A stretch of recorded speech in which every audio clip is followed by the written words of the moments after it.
بسم الله الرحمن الرحيم. الرحمن علم القرآن خلق الإنسان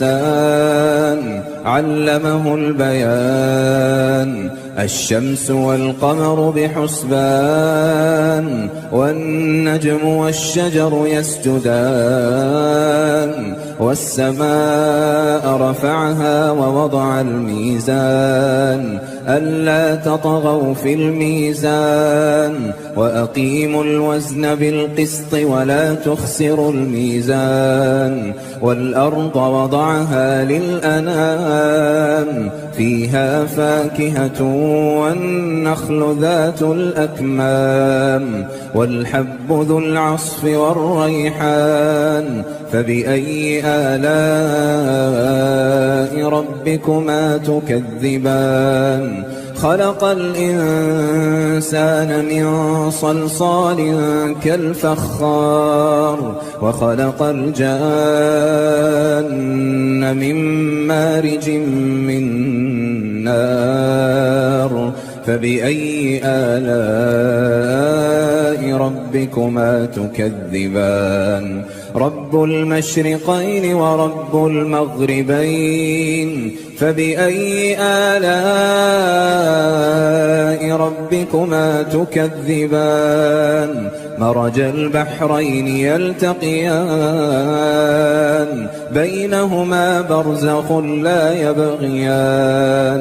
بينهما برزخ لا يبغيان فبأي آلاء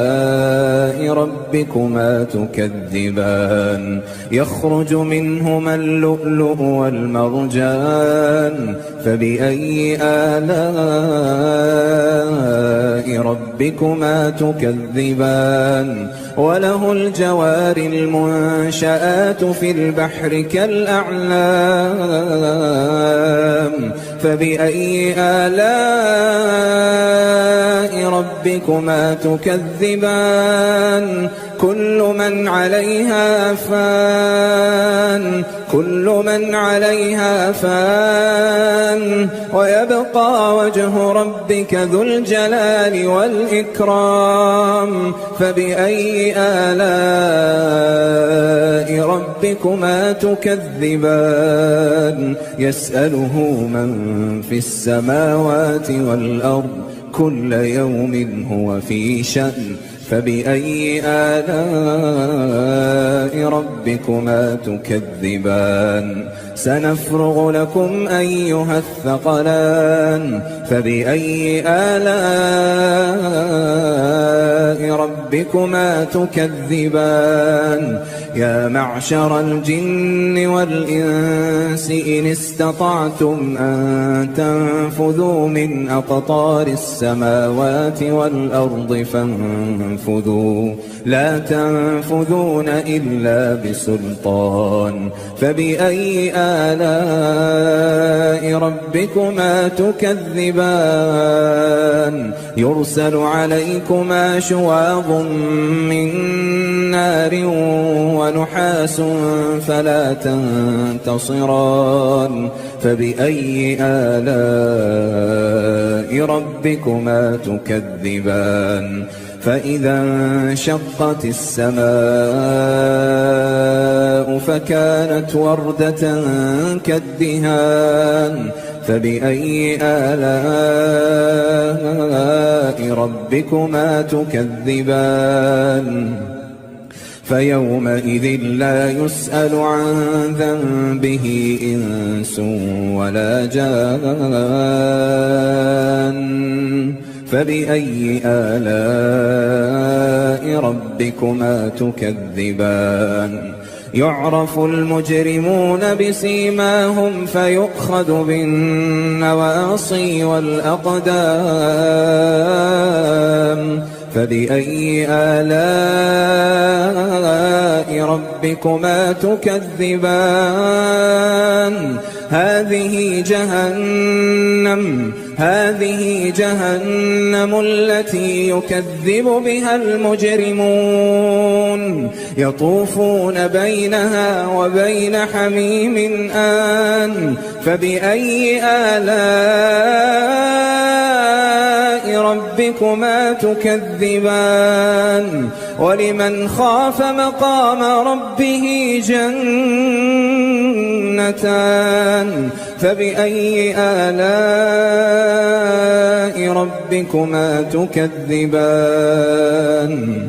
ذواتا أفنان فبأي آلاء ربكما تكذبان فيهما عينان تجريان فبأي آلاء ربكما تكذبان فيهما من كل فاكهة زوجان فبأي آلاء ربكما تكذبان متكئين على فرش بطائنها من استبرق وجنى الجنتين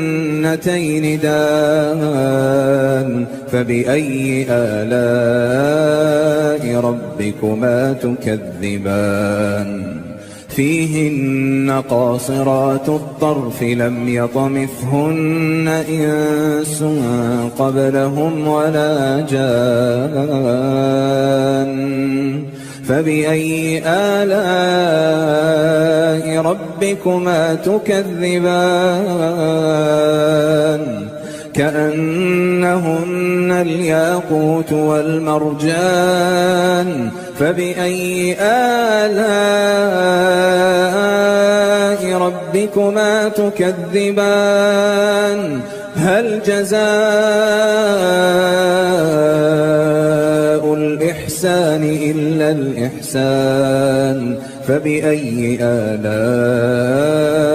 ربكما تكذبان ومن دونهما جنتان فبأي آلاء ربكما تكذبان مدهامتان فبأي آلاء ربكما تكذبان فيهما عينان نضاختان فبأي آلاء ربكما تكذبان فيهما فاكهة ونخل ورمان فبأي آلاء ربكما تكذبان فيهن خيرات حسان فبأي آلاء ربكما تكذبان حور مقصورات في الخيام فبأي آلاء ربكما تكذبان لم يطمثهن إنس قبلهم ولا جان فبأي آلاء ربكما تكذبان متكئين على رفرف خضر وعبقري حسان فبأي آلاء ربكما تكذبان تبارك اسم ربك ذي الجلال والإكرام